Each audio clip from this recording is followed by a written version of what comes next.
জানিয়ে দিলেন, এ মাস্তাবারা শুনে রেখে দিও, আমি মুসলমান সম্পর্কে জানিয়ে দিয়ে যাই, আমার এমন উম্মতি হবে আল গিনা ইউনফিতুন নিফাকু ফিল কাল, আমার এমন উম্মতি হবে যারা মুখে বলবে মুসলমান, অন্তরে তাদের ঈমান থাকবে না, অন্তরে হিংসায় ভরা থাকবে। আমার রাসূলুল্লাহ সাহাবাদের জানাতে দিয়েছে, হে আমার সাহাবারা, আমি রাসূলুল্লাহ জানিয়ে দিলাম, অন্তরে তাদের হিংসায় ভরা থাকবে। হাজার মাথায় টুপি পরুক না কেন, মুখে অনেক বড় বড় দাড়ি রাখুক না কেন, তাদের অন্তরে হিংসায় ভরা থাকবে, তাদের অন্তরে বিদ্বেষে ভরা থাকবে। নামাজ পড়বে, আবার বাইরে বেরিয়ে মানুষের সাথে হিংসার বিনিময় করবে, হিংসার বার্তা ছড়াতে থাকবে। আমার রাসূলুল্লাহ আজ থেকে ১,৫০০ বছর আগে সাহাবা হুজুরকে জানিয়েছে, আমার সাহাবারা শুনে রেখে দিও, ওরা মুমিন নয়, মুসলমান নয়, যদি নামের আগে মুহাম্মদ লিখে ফেলে তবুও তারা মুমিন মুসলমান হতে পারে না। কেন? তারা নবী পাকের শাফাত পাবে না, তারা নাজাত পাবে না, তারা মাগফিরাত পাবে না, তারা জান্নাতের অধিকারী হবে না। কেন? তারা মুসলমান নামে ছিল, কর্মতে ইবলিস শয়তানে ছিল, তারা আবু জাহালের মতো চরিত্র রেখেছিল, তারা ফেরাউনের মতো চরিত্র রেখেছিল, অসভ্য সমাজের মতো চলাফেরা করত। আমি রাসূলুল্লাহ আমার কোনো পাত্তাই তারা রাখতো না, এমন এমন কাজ করতো, বিয়াদবি হয়ে যেত, রাসূলের শানে গোস্তাগি হতো। এ মুসলমানের ছেলেরা, এবার রাসূলুল্লাহ দিওয়ানারা, এমন এমন মুসলমান আছে এই দুনিয়া জমিনে দেখা যায়, তারা মাথায় টুপি রেখে এমন অসভ্য অসভ্য ভাষায় জবান দিয়ে গালিগালাজ করে, গায়ের মুসলমান ভাইয়েরা দেখে ক্ষিপ্ত হয়ে যায়। এমন মুসলমান আছে বড় বড় মুঠে দাঁড়িয়ে রেখে এমন মিথ্যা কথা বলে বেড়ায়, গায়ের মুসলমান দেখে অস্বস্তি হয়ে যায়, তাদের খারাপ লাগে। তোমাদের ওই ব্যবহার, তোমাদের ওই আচার আল্লাহ কবুল করবে না। তোমরা কারা?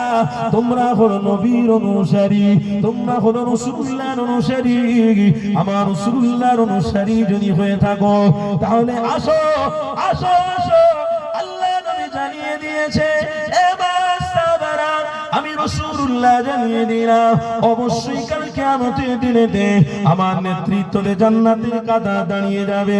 ওই জান্নাতের কাতারে মুনাফিকরা থাকবে না, হিংসুকরা থাকবে না, মুশরিকরা থাকবে না, ঈমানদার তারা থাকবে। ঈমানদার কারা?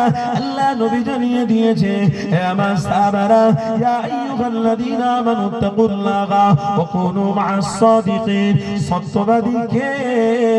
সত্যবাদী হলো মুস্তাফা জানে রহমত। এই সত্যবাদীকে অনুসরণ করে সত্য কথাটা তারা মেনে নিয়েছিল। মাথায় টুপি যদি থাকতো, মুখে যদি দাড়ি থাকতো, তারা দাড়ি টুপি রাখার পরে অন্যায় ব্যভিচারকে সাপোর্ট করে রে। আমি রাসূলুল্লাহ জানিয়ে দিলাম, কাল কিয়ামতের দিনেতে আমার নেতৃত্বতে তারা জান্নাতের কাতারে দাঁড়িয়ে যাবে। তারাই দাঁড়াবে যারাল খামরু উম্মুল খাবাইস, তারা হারামকে হারাম বলে মেনেছে, অন্যায়কে অন্যায় বলে মেনেছে, জিনাকে জিনা বলে মেনেছে। না, এটা জিনা, এটা অন্যায় চলবে না, হারাম আমি খেতে পারবো না, অন্যায় আমি করতে পারবো না, আমি নারীদের সাথে জিনা ব্যভিচারী করতে পারবো না, এটাই মেনেছিল বলে তারা কাল কিয়ামতের দিনে আল্লাহ তাদের রাসূলুল্লাহর কাতারে দাঁড় করিয়ে জান্নাতি বানিয়ে নেবে। আরো জোরে বলো।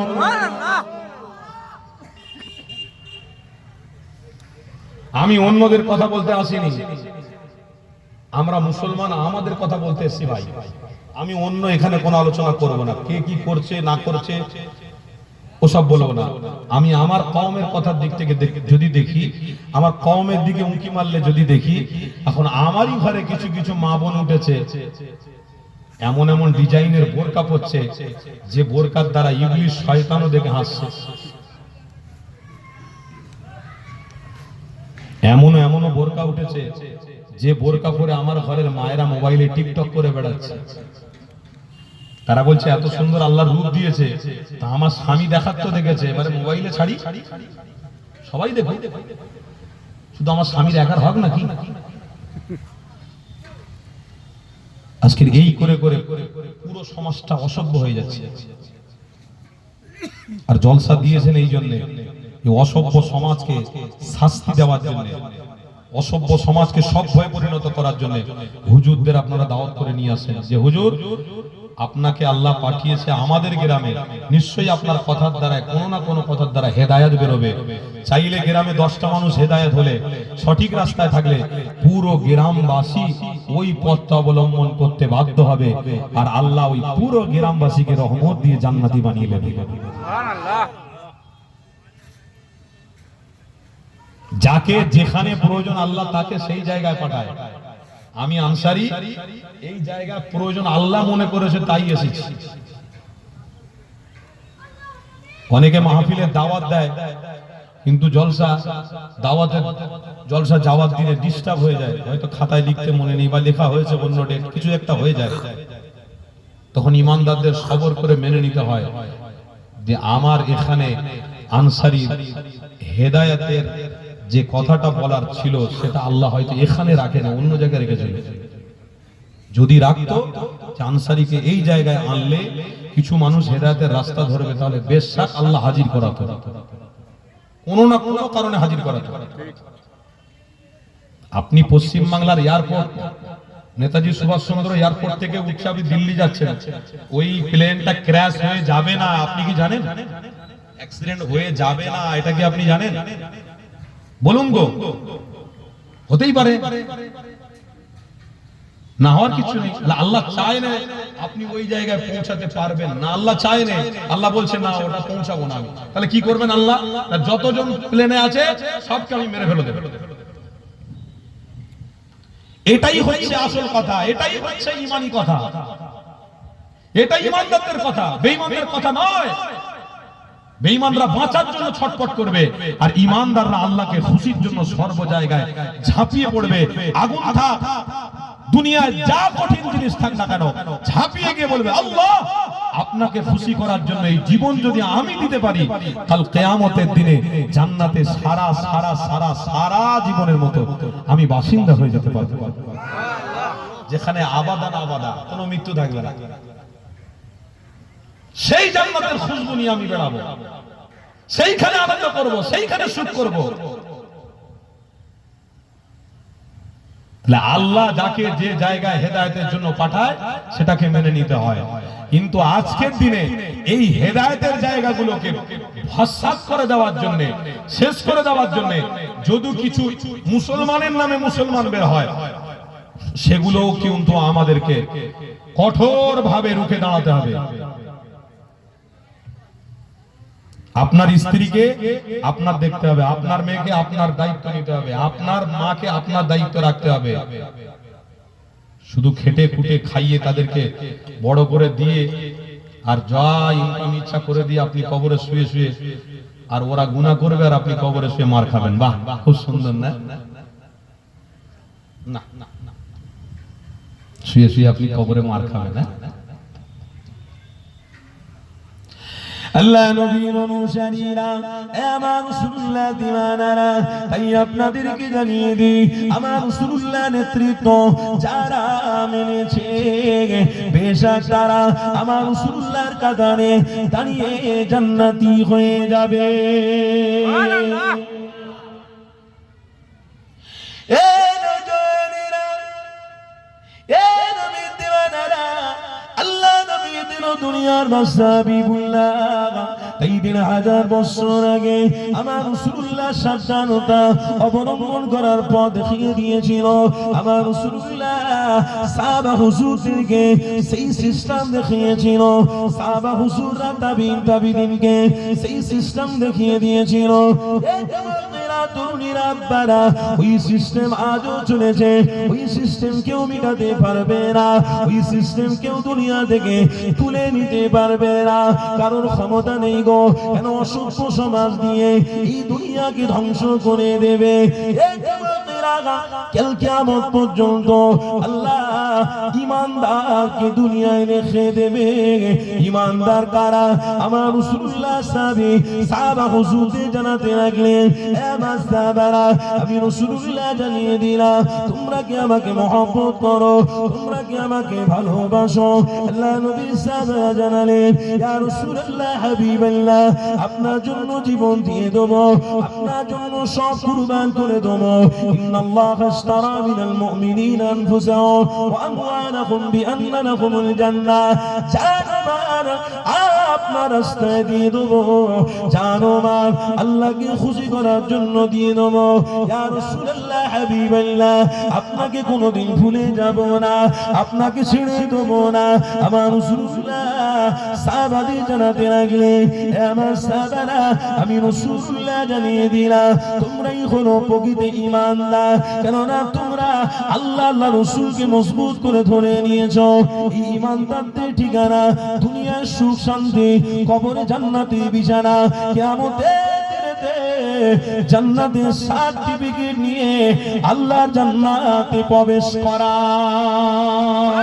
আমার রাসূলুল্লাহ সাহাবাদের জানাতে লাগলেন, আমি রাসূলুল্লাহ জানিয়ে দিলাম, এটাই তো তোমাদের নৈতিক দায়িত্ব। এই দায়িত্ব তোমরা সামলে নাও। আল্লাহ নবী সাহাবারা আমার রাসূলুল্লাহর একটা কথা তারা অক্ষান্তরে পক্ষান্তরে মেনে মেনে আগিয়েছিল। আমার রাসূলুল্লাহ হযরত সাহাবী আবু বকর সিদ্দিক আমার নবী পাকের সামনে দাঁড়িয়ে গেলেন, ইয়া রাসূলুল্লাহ হাবিবাল্লাহ, আপনাকে একটা কথা আমি বলতে চাই, আপনি আমার কথাতে দুঃখ পাবেন না, আমার কথাতে যেন বেয়াদবি না হয়ে যায়। আল্লাহ নবী সাহাবী আবু বকরকে জানাতে লাগলেন, এ আবু বকর, কি কথা বলো? হযরত আবু বকর জানাতে লাগলেন, ইয়া রাসূলুল্লাহ হাবিবাল্লাহ, আপনি আমাদের জন্য ঈমান, আপনি আমাদের জন্য নাজাত, আপনি আমাদের জন্য মাগফিরাত। কেন আমি আবু বকর আপনাকে চিনি জানি, কেন আপনি এমন একটা নবী যে রাসূলুল্লাহ রাস্তা দিয়ে হেঁটে হেঁটে গেলে পাথরগুলো আমার হাবিবকে দেখে সালাম দিতে লাগে। আপনি এমন একটা নবী যে নবী আমার রাস্তা দিয়ে হেঁটে হেঁটে গেলে ছোট ছোট কাজগুলো আল্লাহ নবীকে দেখে সালাম দেয়। আরে সেই নবী বিষয়েতে আমার আপনার সাহাবী, আল্লাহ নবী সাহাবী, দিন দুনিয়ার বাদশা সাহাবী হযরত আবু বকর সিদ্দিক জানাতে লাগলেন, ইয়া রাসূলুল্লাহ হাবিবাল্লাহ, আপনি হলেন সেই নবী, আপনাকে কোনোদিন ভোলা যাবে না, কোনোদিন ছেড়ে দেওয়া যাবে না। এই যুবকেরা, এই নবীর দিওয়ানারা, কার নেতৃত্ব মানার জন্য আজকের মাহফিলে আপনারা এসেছেন? একটু লক্ষ্য করে দেখো, একজন সাহাবী আবার দাঁড়িয়ে গেল আল্লাহ নবীর সামনে। বুখারীর হাদিসের মধ্যে রয়েছে, আমার রাসূলুল্লাহ সাহাবী হযরত সাহাবী রাদিয়াল্লাহু তাআলা আমার রাসূলুল্লাহ সামনে দাঁড়ানো আল্লাহ নবীকে বলতে লাগলেন, ইয়া রাসূলুল্লাহ হাবিবাল্লাহ, আপনি আমাদের জন্য নাজাত, আপনি আমাদের জন্য মাগফিরাত, আপনি আমাদের জন্য জান্নাত জান্নাত। আল্লাহ নবী জিজ্ঞাসা করতে লাগলেন, এ বাবা সাহাবী জাবের রে, কোন কথা তোমার বক্তব্য আছে? আল্লাহ নবী সাহাবী জাবের জানাতে লাগলেন, ইয়া রাসূলুল্লাহ হাবিবাল্লাহ, বক্তব্য আমার এটা, আমি আপনাকে চিনি জানি, আল্লাহ আপনাকে কি মর্যাদা দিয়েছে। একদিন সফরে আপনি বেরিয়েছিলেন, আমি জাবের পিছনে পিছনে যাচ্ছিলাম, দিন দুনিয়ার বাদশা হাবিবুল্লাহ ওই উত্তপ্ত গরম আলোতে আপনি সেখানে বসে পড়লেন, এতটা শরীরটা ক্লান্ত ছিল। ইয়া রাসূলুল্লাহ হাবিবাল্লাহ, আপনি যখনই বসে পড়লেন আমি জাবের জিজ্ঞাসা করেছিলাম, ইয়া রাসূলুল্লাহ হাবিবাল্লাহ, আপনি উত্তপ্ত গরম আলোতে যে বসে গেছেন, আমি আমার জামাটাকে বিছিয়ে দেবো না, এতে বেয়াদবি হয়ে যাবে। কেন আপনাকে আল্লাহ সরদার বানিয়েছে, আপনাকে ইমাম বানিয়েছে, আপনাকে রাহবার বানিয়েছে। আল্লাহ নবী জানাতে লাগলেন, এ বাবা যাবে রে, আমি জামা নিয়ে বসবো না, জামা বিছানো অবস্থায় রাখে আমি বসবো না। কেন বসবো না? কেননা দুনিয়া জমিনে আল্লাহ মুহাম্মদ মুস্তাফাকে শিক্ষা গুরু হিসেবে পাঠিয়েছে।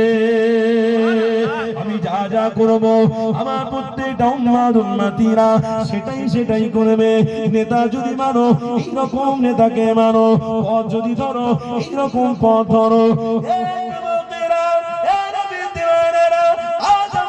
নিজেদের মধ্যে নিজেরা অনেক হয়ে গেলাম, নিজেদের মধ্যে নিজেরা অনেকটা পরিবর্তন হয়ে গেলাম। রাসূলের নেতৃত্ব মানাটা আমাদের জন্য আল্লাহ সহজ করে দিয়েছিল, কিন্তু আজ আমরা সেই নেতৃত্ব ছেড়ে দিয়ে এই দুনিয়া জমিনে অনেক খারাপ অন্যায়, ব্যভিচারী, মারামারি, হিংসাহারি, এই সমস্ত রাহাজানি করে করে আমাদের জীবন শেষ হয়ে যাবে।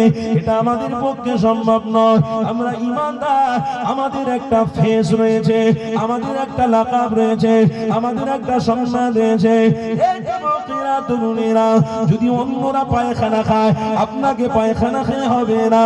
যদি অন্যরা পায়খানা খায়, পেশাব খায়, আপনাকে পেশাব খেলে হবে না।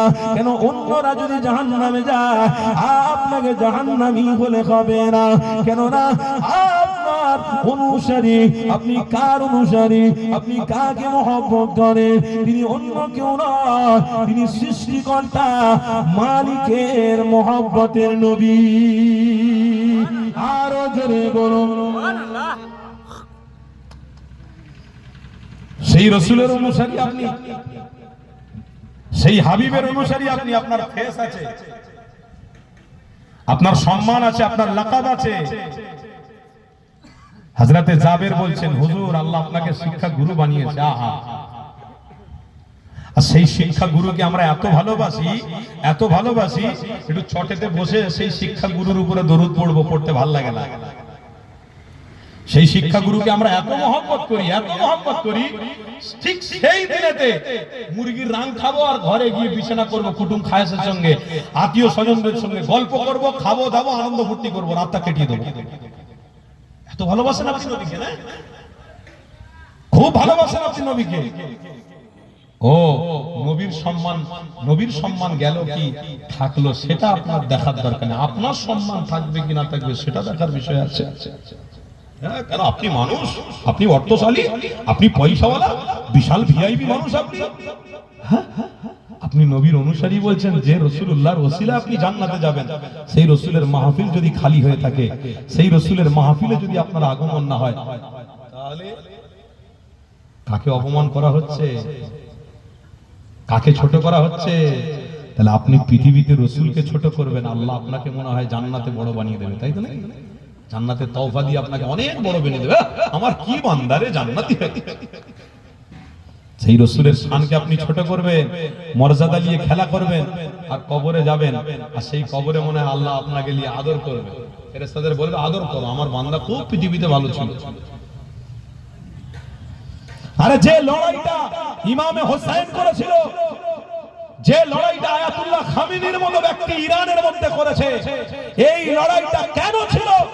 একটাই কারণ ছিল, কেন মুস্তাফার শানে যদি বিয়াদবি হয়ে যায়, তাহলে আনতাহবাতা আমালুকুম, সমস্ত আমলকে আল্লাহ ধ্বংস করে দেবে, বেঁচে থাকার কোনো অধিকার নেই। যদি রাসূলুল্লাহর শানকে কেউ ছোট করে আর আমি দাঁড়িয়ে দাঁড়িয়ে দেখব, এটা কোনোদিন হতে পারে না। তাই আয়াতুল্লাহ খামিনির মতো ব্যক্তিও নিজের গর্দান কাটিয়েছে, ইমামে হোসেনের মতো ব্যক্তিও গর্দান কাটিয়েছে, আমির হামজার মতো ব্যক্তিও গর্দান কাটিয়েছে। একটাই কারণে, এই পৃথিবীর মানুষ, আমি রাসূলকে সম্মান করে নিজের জীবন দিয়ে দিয়েছি, কিন্তু রাসূলের সম্মানকে আমি বাড়িয়ে দিয়েছি। নারে তাকবীর, নারে তাকবীর, নারে রিসালাত। এটা ছিল মুমিনদের জন্য শিক্ষা, এটা ছিল ঈমানদারদের জন্য শিক্ষা। ইমামে হোসেন কত শক্তিশালী ব্যক্তি, নানার ক্ষমতা সাহাবারা পেয়েছে, সাহাবার ক্ষমতা নাতি পাবে, আবার অসুবিধা কি আছে? তিনার মতো ব্যক্তি, তিনি বলছেন না না না না, রাসূলের শান ছোট হচ্ছে, রাসূলের সম্মানে কেউ আঘাত করেছে, আমি বেঁচে থাকবো, আমার ক্ষমতা, লাথি মারো, লাথি মারো ওই ক্ষমতাকে, দরকার নেই আমার। নিজের জীবনকে কুরবান দিয়ে আল্লাহকে বলে দিয়েছিল, সারা পৃথিবীর মানুষকে শিক্ষা দিয়ে গেছে, হে পৃথিবীর মানুষ, এটা শিখে নাও, শিখে নাও, আমি ইমাম হোসেনের কাছ থেকে শিখে নাও, যে যেখানে আমার রাসূলের নামকে বিবন্ন করা হবে, যেখানে আমার রাসূলের নামকে ছোট করা হবে, সেখানে এইভাবে তোমরা ঝাঁপিয়ে নিজের জীবনকে কুরবান দিতে হয়, দিয়ে দিও, কিন্তু আমার রাসূলকে কোনোদিন ছোট করতে দিও না, কারণ আমার রাসূলকে আল্লাহ বড় করেছে। সুবহানাল্লাহ। আর আজকে সেই রাসূলের অনুসারীরা একটা ইমানি মাহফিলে বসে রসুলের প্রেমে দরুদ পড়বে, সেখানে ইমানি মাহফিল কেন্দ্রিক মুরগির গোশত খেয়ে আনন্দ হচ্ছে, ফিস্টি হচ্ছে, খাওয়া দাওয়া হচ্ছে, কুটুমদের নিয়ে গল্প হচ্ছে, ভাইরা ভাই অনেকদিন পরে এসেছে, শালি অনেকদিন পরে এসেছে, কুটুমরা অনেকদিন পরে এসেছে, আত্মীয়রা অনেকদিন পরে এক জায়গায় হয়েছে, একটু জান ভরে গল্প করে নি, তারপরে তো আখরি মোনাজাত হবে। আর যখন আখরি মোনাজাত হবে গিয়ে বসবো, তো আবার ওগুলো ঘর চলে যাবো, কাজ হয়ে গেল। আহা, কত সুন্দর মুমিন আমি, কত সুন্দর ইমান।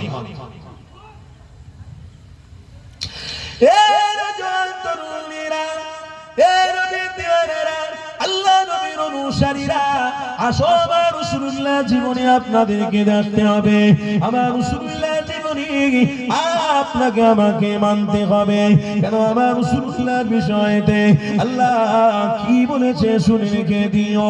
আর এই কোরআনের মধ্যে আল্লাহ রাসূলের পক্ষপাতী নিয়েছে কেমন। আবু লাহাব বলে একজন দুশমন ছিল, আমার রাসূলুল্লাহর বিরোধী ছিল।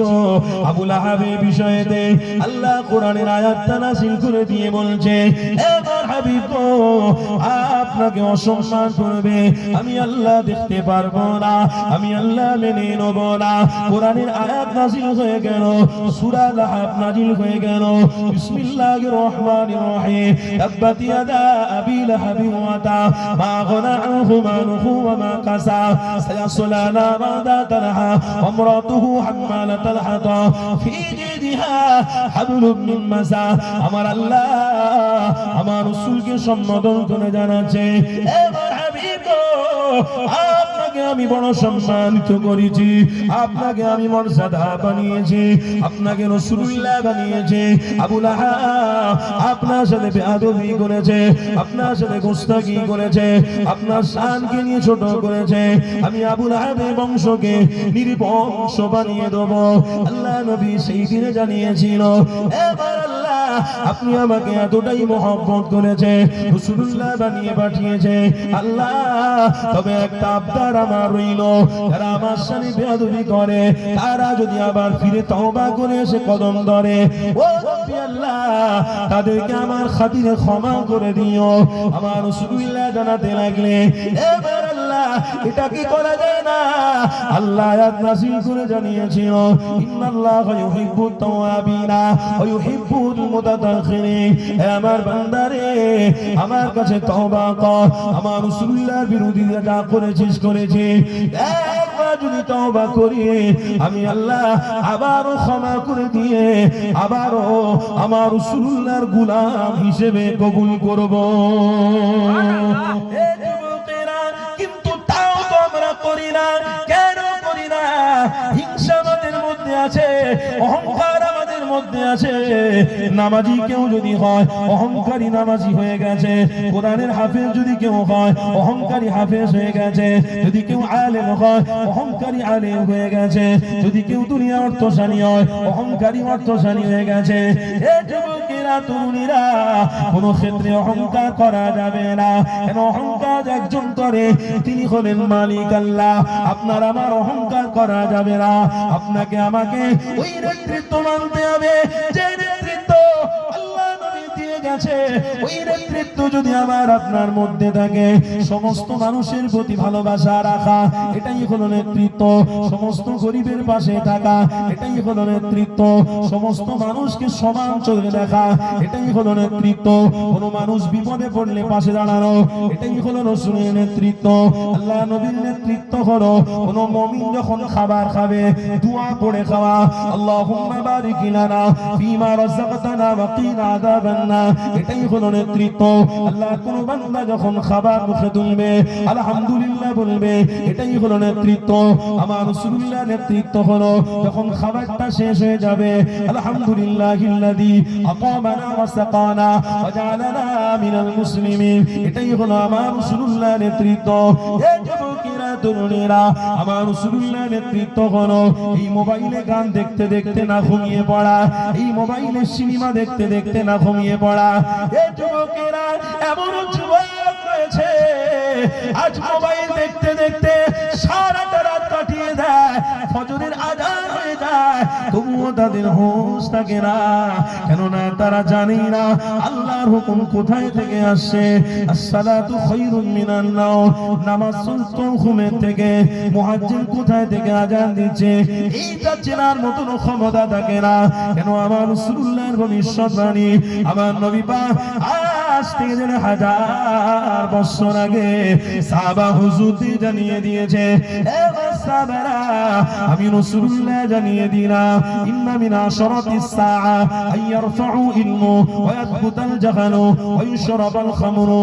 আমার রাসূলুল্লাহ জানাতে লাগলে এমন দিন আসবে, এমন সময় আসবে যেই দিনেতে আল্লাহ চেনার ক্ষমতা, রাসূলুল্লাহ চেনার ক্ষমতা বান্দাদের মধ্যে থাকবে না।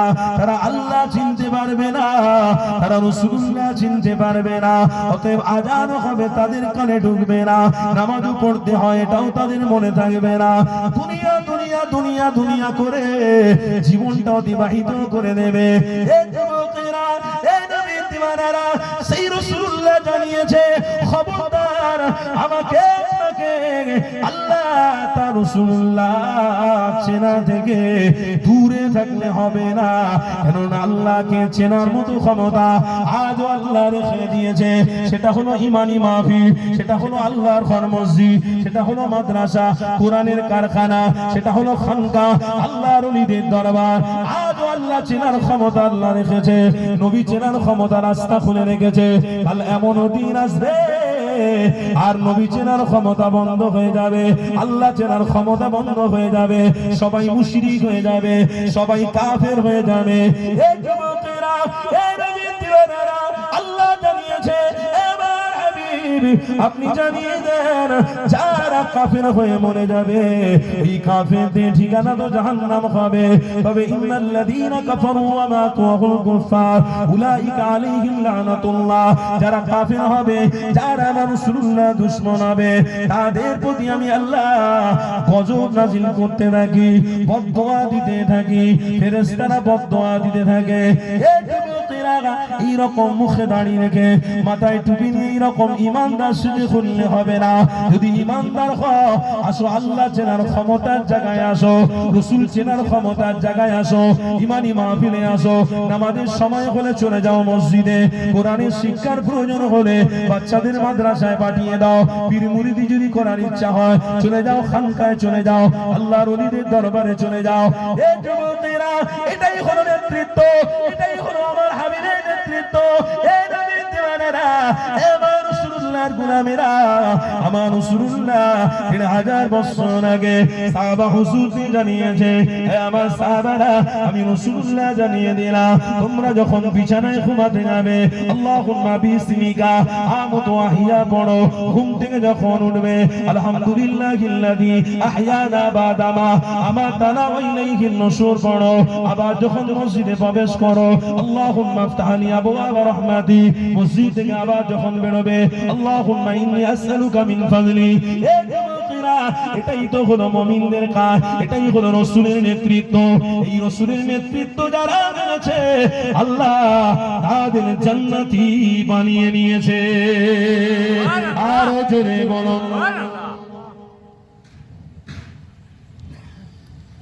আমার বাপ ভাইরা, অসুবিধা হচ্ছে আপনাদের? তাকবীর দেন না, নারে তাকবীর।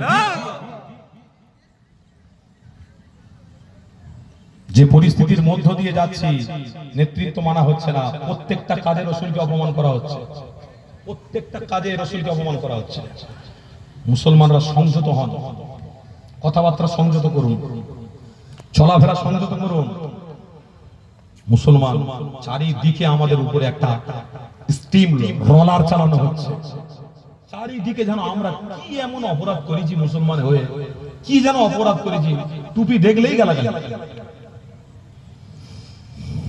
অথচ আমি ওনাদেরকে বার্তা দেবো, শোনো বন্ধু শোনো, আল্লাহ বলেছে তুমি রাসূলের নেতৃত্ব যদি মানো, আল্লাহ কি বলেছে, তুমি যদি রাসূলের নেতৃত্ব মানো, ওয়ালা তাসুবুল্লাযীনা ইয়াদউনা মিন দুনিল্লাহ ফায়ুসুবুল্লাহ আদুওয়াল লিগাইরি ইলম। আল্লাহ বলছে, আমার হাবিব আপনি বলে দেন, যারা রাসূলের নেতৃত্ব মানে তারা কোন গায়ের মুসলমানকে আঙ্গুল তুলে যেন কথা না বলে। আমরা সেই রাসূলের অনুসারী, রাস্তা দিয়ে হেঁটে যাব, আমার হিন্দু ভাইয়েরা পাশ দিয়ে যাবে, আমার আপনার মধ্যে কোনো হিংসা থাকার, কোনো হিংসা রাখতে হবে না। কে বলেছে? নবী বলেছে। আল্লাহ বলেছে আঙ্গুল তুলে কোনোদিন কথা বলবে না। আর আজকে দেখুন সেই রসুলের নেতৃত্ব আমরা, সেই রসুলের পাগল আমরা, রাস্তা দিয়ে গেলে আমাদেরকে কত রকমের ভাষায় বলে। কালকে জলসা করে ফিরছিলাম, সত্যি আমার সাথে এইরকম হয়েছে। কাল জলসা করে ফিরছি, গাড়িতে আছে নন্দকুমারে জলসা ধরবো, কতটা দূর, আর কলকাতায় জাম লেগে গেছে, তারাতলা বেহালা এমনি জাম লেগে যায়, ব্যাস লেগে গেছে। আমি একটু ডান দিকে গাড়িটা সাইড করে রেখেছি, সব লরিরা যাচ্ছে, দুটো বাইক সওয়ারি বাইকে চেপে যাচ্ছে, যেতে যেতে আমার মুখের দিকে দেখে এমন ভাষা বলে গালিগালাজ করলো আমাকে, আমি সে ভাষা বলে বোঝাতে পারবো না। শুধু টুপিওয়ালা দাড়িওয়ালা খামোশ। আমার রসুল যদি সবর করে, আমার রসুল যদি আল্লাহকে খুশি করার জন্য সবর করে থাকতে পারে, তাহলে আমরা কেন সবর করব না? চুপচাপ বসেই রইলাম, গাড়ির হ্যান্ডেলটা ধরে বসেই রইলাম, একটা কথা বলবো না। আমাকে গালি দিতে দিতে চলে গেছে, মাথায় টুপি আছে, মুখে দাঁড়িয়ে আছে, গালি দিতে দিতে চলে গেছে। আমরা সেই কোন মানুষকে আমরা আঘাত দিতে পৃথিবীতে আসেনি, বা আমাদের নেতা আঘাত দেওয়া শেখায় না, আমাদের নবী আঘাত দেওয়া শেখায় না। কিন্তু আলহামদুলিল্লাহ আমরা সেই কম, আমরা সম্প্রীতি চাই, আমরা ভালোবাসা চাই, আমরা ঐক্য চাই, আমরা মহব্বত চাই, সবাই সবাই গলায় গলায় মিলে মিশে থাকতে চাই। আজও এমন মানুষ আছে, অনেক মুসলমান বাড়িতে আমার হিন্দু ভাই বন্ধু হিসেবে বাড়িতে খেতে আসে। আজ এমনও আছে যে মুসলমান ভাইটা হিন্দু ভাইয়ের বাড়িতে খাবার খেতে যায়। এই রকম সম্প্রীতি আমি ভারতবর্ষের কোন রাজ্যে আছে কিনা বলতে পারবো না, কিন্তু আমার পশ্চিম বাংলায় আমার সাথে সেই রকম হয়েছে, আপনাদের অনেকের সাথে সেই রকম বন্ধুত্ব আছে, ভালোবাসা আছে। এটার নামই হলো রসুলের নেতৃত্ব। রসুলের নেতৃত্ব যারা মানবে তারা কোন গায়ের মুসলমানকে আঙুল তুলে কথা বলতে পারে না। তুমি সকলকে আপন করে নাও, সকলের সাথে ভালোবাসায় কথা বলো, মহব্বতে কথা বলো, দেখবে ওই মানুষটা একদিন আপনাকে ফলো করে রাসূলুল্লাহর গোলাম হয়ে ঈমানের কলেমা পড়ে মুসলমান হয়ে যাবে।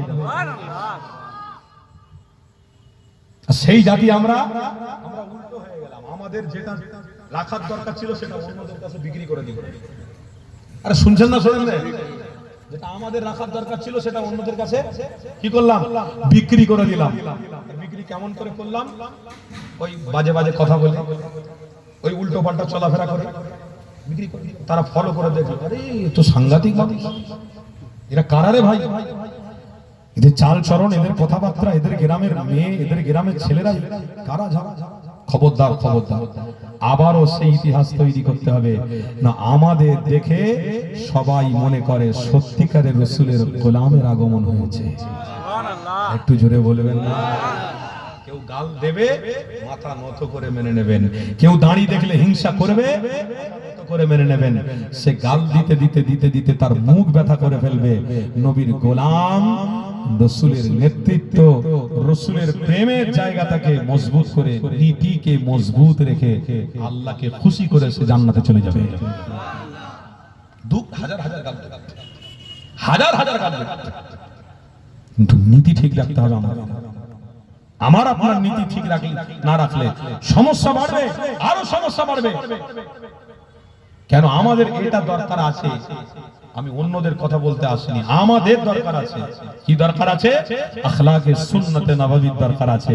যে রাসূলের নেতৃত্ব হযরতে জাবের রাদিয়াল্লাহু তাআলা আনহু, যেটা পূর্বে বলছিলাম, বলতে বলতে ছেড়ে চলে গেছিলাম, সেই জাবের রাদিয়াল্লাহু তাআলা আনহু আল্লাহর নবীকে দেখলেন, হুজুর আমার উত্তপ্ত গরম বালিতে ঘুমিয়ে রয়েছে। জাবেরকে বললেন, শিক্ষা গুরু হিসেবে আল্লাহ আমাকে পাঠিয়েছে। হযরতে জাবের চুপ করে গেলেন, খামোশ হয়ে গেলেন। সেই রাসূল করিম সাল্লাল্লাহু আলাইহি ওয়াসাল্লাম, হুজুর আমার ক্লান্ত শরীর নিয়ে থাকতে থাকতে হুজুর আমার ঘুমিয়ে পড়ে, উত্তপ্ত গরম মরুভূমি এলাকায় আমার রাসূল পাক ঘুমিয়ে পড়েছে। আমার রাসূলুল্লাহ ঘুমন্ত অবস্থা দেখে হযরতে জাবেরের বড় কষ্ট হচ্ছিল, বুক ফেটে যাচ্ছে। আল্লাহ, কত মুশরিকরা খাওয়া দাওয়া করছে, আনন্দ ফুর্তি করছে, যাকে আল্লাহ আপনি নবী, যাকে রাসূল, যাকে জান্নাত করে পাঠিয়েছেন পৃথিবীতে, উত্তপ্ত গরম বালুতে ঘুমিয়ে রয়েছে। আল্লাহ, এই কি নবী পাঠিয়েছেন? সেই নবী বালুতে ঘুমিয়ে রয়েছে। হযরতে জাবের ঝরঝর করে কাঁদছে, আমার নবী ঘুমিয়ে পড়েছে, আমার নবী কত ক্লান্ত। যে রসুল আমার রাষ্ট্রনায়ক, যে রসুল আমার আসহাবে সুফফাতে গরিবদের খাবার দিচ্ছে, যে রসুল আমার ইহুদিদের বাড়িতে গিয়ে গিয়ে খবর নিচ্ছে, যে রসুল আমার খ্রিস্টানদের বাড়িতে খবর নিচ্ছে, যে রসুল আমার মক্কার প্রত্যেকটা মানুষ কেমন আছে না আছে তাদের বাড়িতে বাড়িতে গিয়ে খবর নিচ্ছে, বাচ্চারা কেমন আছে শরীর কেমন আছে তাদের খবর নিচ্ছে, যিনি আবার দাঁড়িয়ে ইমামতির জায়গাতে ইমামতি করছে, সাহাবারা দাঁড়িয়ে ইক্তেদা করে নামাজ পড়ছে, সেই রসুল আমার এতটা ক্লান্ত ক্ষুধার্ত, সেই রসুল আমার বসে থাকতে থাকতে আর থাকতে পারলে না। নবী আমার সেই রসুলের ঘুমন্ত অবস্থা দেখে হযরতে জাবের রাদিয়াল্লাহু চোখ দিয়ে টপ টপ করে পানি। আল্লাহ নবী সাহাবী এই দৃশ্যটা দেখে আমার রাসূলুল্লাহর গোলাম হযরতে জাবের চোখ দিয়ে পানি পড়তে লেগেছে। আল্লাহ বা ফেরেশতাদের সাক্ষী রেখে জানাতে লাগলেন, এমন ফেরেশতারা সাক্ষী থেকে যাও, যে আজরাইল সাক্ষী থেকে দাও, এ জিবরাইল সাক্ষী থেকে দাও। হযরত জাবের আমার রাসূলুল্লাহ চেহারা মোবারক দেখতেছে, চোখ দিয়ে টপ টপ করে পানি পড়তেছে, যে রাসূলুল্লাহকে আমি আল্লাহ সব থেকে মাকাম দিয়েছি আলাদা, যে রাসূলুল্লাহকে আমি আল্লাহ সব থেকে সম্মান দিয়েছি আলাদা, ওই রাসূলুল্লাহ চেহারা মোবারক দেখে হযরতে জাবের চোখ দিয়ে টপ টপ করে পানি গড়িয়ে যাচ্ছে। হযরতে জিবরাইল আলাইহিস সালাম, হযরতে মিকাইল আলাইহিস সালাম আর ফেরেশতাগণ আল্লাহ পাকের ইশারাতে এমন করে জাবেরের দিকে তাকিয়ে দেখে, আমার আল্লাহ হযরতে ফেরেশতাদেরকে সাক্ষী রেখে বলে, এবার ফেরেশতারা সাক্ষী থেকে যাও, আমি আল্লাহ এই জাবেরের চোখের পানিগুলো আমি আল্লাহ জাহান্নামের আগুন হারাম করে দিয়ে আমার হাবিবের চেহারা মোবারক দিদার দিয়ে জান্নাতি হিসাবে আমি জাবেরকে কবুল করে নিলাম। আরেকটু জোরে হবে না? এ নজরেরা, এ নবীর দিওয়ানারা, হযরতে জাবের রাদিয়াল্লাহু তাআলা আল্লাহ পাক জান্নাতি বানিয়েছে। ওই জান্নাতি ব্যক্তি আল্লাহ নবীর চেহারা মোবারক কানা সুন্দরভাবে দিদার করতে লেগেছে। আরে কি সুন্দর চেহারা, কি আমার দয়া নবী, আল্লাহ কি রাসূলুল্লাহ পাঠালেন দুনিয়া জমিনে, যে রাসূলুল্লাহ চেহারা দিকে তাকিয়ে জান্নাতি হওয়া যায়। ওই রাসূলুল্লাহ চেহারা মোবারক দেখতে দেখতে দেখতে বুখারী কিতাবের মধ্যে রয়েছে, হঠাৎ করে দেখা যায় আমার রাসূলুল্লাহ যে জায়গায় ঘুমিয়ে আছে ওই জায়গাতে একটা খেজুরের গাছ মাটিটা চিরে চিরে চিরে আল্লাহ নবীর কদম মোবারকের সামনে এসে হাজির হয়ে যায়। হযরতে জাবের হুজুর আমার এই দৃশ্যটা দেখে অবাক হয়ে গেলেন। আমার রাসূলুল্লাহ ঘুমিয়ে আছে, মাটিটা চিরে চিরে চিরে একটা খেজুরের গাছ আমার নবী পাকের কদম মোবারকের সামনে এসে দাঁড়িয়ে গেল। হযরতে জাবের আমার নবীকে তুলতে যাবে, আবার খামোশ হয়ে যাচ্ছে, আমার রাসূলুল্লাহকে তুলতে যাবে, আবার খামোশ হয়ে যাচ্ছে। কেননা রাসূলুল্লাহর খুন যদি বিঘাত হয়ে যায় আল্লাহ নারাজ হয়ে যাবে। রাসূলুল্লাহ ঘুমিয়ে রয়েছে, আমি তুলতে পারবো না। এ যুবকেরা, এবার রাসূলুল্লাহর গোলামেরা হযরতে জাবের হুজুর আমার চোখের পানি ফেলা বন্ধ করে দিয়ে আমার এই খেজুরের গাছের দিকে তাকিয়ে হায় তাকিয়ে বলছে, ছিল তো অমুক জায়গায়, এলো কেন এখানে? এই দৃশ্য কেমন করে আমি দেখতে পারলাম নিজেই বুঝতে পারছি না। আমার রাসূলুল্লাহ ঘুম থেকে আবার উঠে বললেন, হযরতে জাবেরকে বললেন, এ জাবের চলো এবার সফরের দিকে বেরিয়ে যা। আল্লাহ নবী হযরতে জাবেরকে যেই বলেছে হযরতে জাবের জানাতে লাগলেন, ইয়া রাসূলুল্লাহ হাবিবাল্লাহ, যে দৃশ্য আমি দেখলাম এই দৃশ্য কোনোদিন দেখিনি, যে দৃশ্য আমি দেখলাম এই দৃশ্য আমার পূর্বে কোনোদিন দেখিনি। ইয়া রাসূলুল্লাহ, ইয়া হাবিবাল্লাহ, এমন দৃশ্য আমার জীবনে দেখা হয়নি, এমন একটা দৃশ্য দেখেছি আমি অবাক হয়ে গেলাম। আল্লাহ নবী জিজ্ঞাসা করতে লাগলে, এ বাবা জাবের কি দৃশ্য দেখেছো বলো? আল্লাহ নবী সাহাবী জাবের জানাতে লেগেছে, ইয়া রাসূলুল্লাহ হাবিবাল্লাহ, আপনি যখন ঘুমিয়ে পড়েছিলেন ওই যে খেজুরের গাছটা এখানে মাটি চিরে চিরে এসে আপনার কদম মোবারকের সামনে দাঁড়িয়ে গেল। ইয়া রাসূলুল্লাহ, ইয়া হাবিবাল্লাহ, এই দৃশ্য দেখে অবাক হয়ে গেলাম। আল্লাহ নবী সেই সময় হযরত জাবেরকে জানাতে লাগলে, এই জাবের, আমি রাসূলুল্লাহ যা জানি তুমি তা জানো না, আমি হাবিবুল্লাহ যা দেখি তুমি তা দেখো না। বাবা জাবের ওই খেজুরের গাছ আল্লাহর কাছে দুআ চাইতেছিল, ও রব্বি আল্লাহ, আপনার হাবিবকে এত সুন্দর দুনিয়া জমিনে পাঠিয়েছে, আপনার হাবিবের ওসিলায় আমরা মখলুক আমরাও ধন্য হয়ে গিয়েছি। হে আমার আল্লাহ, ওই হাবিব কাছাকাছি রয়েছে, একটু কি দিদার লাভ করতে পারবো না? কাছাকাছি কি যেতে পারবো না? তরুণীরা আল্লাহ নবী জানাতে লাগলে, ওই খেজুরের গাছে দোয়া আল্লাহ দরবারে কবুল হয়ে গেছে। ওই খেজুরের গাছ আমার রাসূলুল্লাহ সামনে এসে আমার হাবিবকে ছায়া দিতে লেগেছে। শুধু ছায়া দেয় না গো, আমার রাসূলুল্লাহ সামনে এসে আল্লাহ নবী দিন দুনিয়ার বাদশাকে জান প্রাণ ভরে দিদার দিতে লেগেছে। আর একটু জোরে হবে না? খেজুরের গাছ আমার রাসূলুল্লাহ দিদার নিচ্ছে, দিদার লাভ করছে। সেই খেজুরের গাছ আল্লাহর নবীকে দেখার জন্য ছটফট করেছে। আর যে জাবের বলছে, আপনার নেতৃত্ব আমি কি করে ভুলে যাই, একটা খেজুরের গাছ আপনাকে দেখার জন্য ছটফট করছে, যদি বলবেন না। আর আজকের উম্মত হয়ে আমরা ইমানি মাহফিলে এসে দরুদ পড়ার জন্য ছটফট করি না, কি করি? যেখানে মেয়েরা ঘরে, যেখানে বাজে কথা হয়, যেখানে মোবাইলে আড্ডা হয়, সেই জায়গায় গিয়ে আমরা সময় কাটাচ্ছি। আহারে, কি নেতৃত্ব মানছেন বোঝাই তো যাচ্ছে, কি নেতৃত্ব মানছেন বোঝাই তো যাচ্ছে। যদি এই হাল এখন হয়, তাহলে আপনার ছেলেদের হাল কি হবে? আরো খারাপ। পরের জেনারেশন ভালোর দিকে যাচ্ছে না, আস্তে আস্তে সব দুর্বলের দিকে যাচ্ছে। আর দুর্বল করে দিচ্ছে এই যে ছোট্ট ছোট্ট মোবাইল গুলো, সব দুর্বল করে দিচ্ছে। বাচ্চা বাচ্চা ছেলেদের মনের ভিতরেও আজকে সেই ভালোবাসা নেই। একটু ইমানি মাহফিলে বসে অন্তত কিছু হোক না, সুবহানাল্লাহর আওয়াজটা দিই, তাকবীরের আওয়াজটা দিই। আজকের এই পরিস্থিতি গার্জেনের যদি হয়, তাহলে পরের জেনারেশনের কি হবে আমরা তো বুঝে উঠতে পারছি না।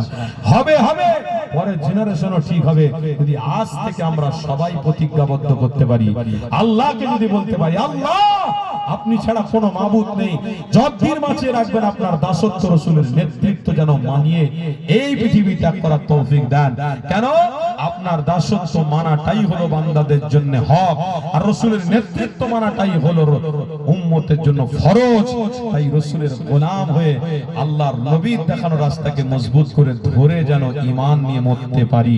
যদি এই নিয়ত আজকে থেকে আপনারা করেন, ইনশাআল্লাহ এই নিয়তের উপরে পরের জেনারেশনের উপরেও একটা তাবির পড়বে, একটা আকর্ষণ পড়বে। আল্লাহ আপনাকেও বাঁচিয়ে নেবে, আপনার পরের জেনারেশনকেও ইসলামের জন্য কবুল করে নেবে। কাজ কিন্তু আমাদের ছাড়লে হবে না, কাজ করে যেতে হবে। কি গো, সব আছেন তো নাকি? প্রতিজ্ঞাবদ্ধ করছেন তো নাকি? তাকবীর দেন না, নারে তাকবীর। হয় না মোহাব্বতের তাকবীর দেন না, নারে তাকবীর। মাসলাকে মুজাদ্দিরে জামান এ জুবুল্লাহ, নারে রিসালাত, নারে রিসালাত, ইয়া রাসূলুল্লাহ।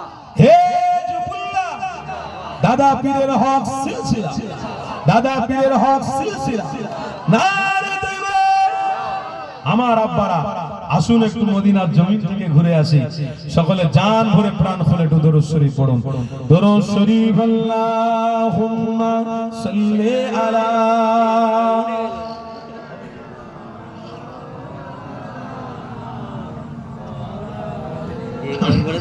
মাশাআল্লাহ।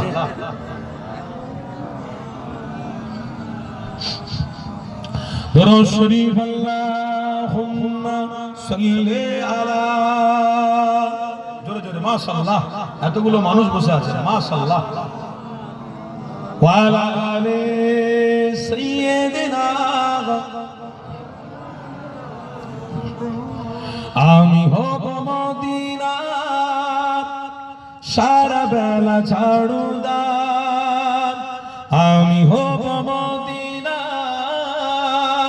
সারা বেলা ঝাড়ুদার রোজার কিনারে কেটে যাবে দিন আমার রোজার কিনারে কেটে যাবে দিন আমার আমার স্বপ্ন যদি হয় গোপুর আমার স্বপ্ন যদি হয় গোপুর ধন্য হবে মোর জীবন মরণ ধন্য হবে মোর জীবন মরণ আমি হব মদিনার সারা বেলা ঝাড়ুদার রোজার কিনারে কেটে যাবে দিন আমার রোজার কিনারে কেটে যাবে দিন আমার আল্লাহুম্মা সাল্লি আলা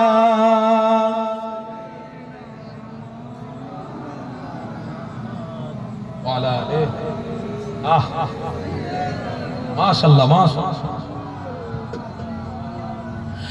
আমি খবর রাসূলের রোজার চৌকিদার আমি খবর রাসূলের রোজার চৌকিদার হতে পারে যেন গো শাফাত দাবিদার হতে পারে যেন গো শাফাতের দাবিদার আমি হব মদিনার সারা বেলা ঝাড়ুদার রোজার কিনারে কেটে যাবে দিন আমার রোজার কিনারে কেটে যাবে দিন আমার আল্লাহুম্মা সাল্লি আলা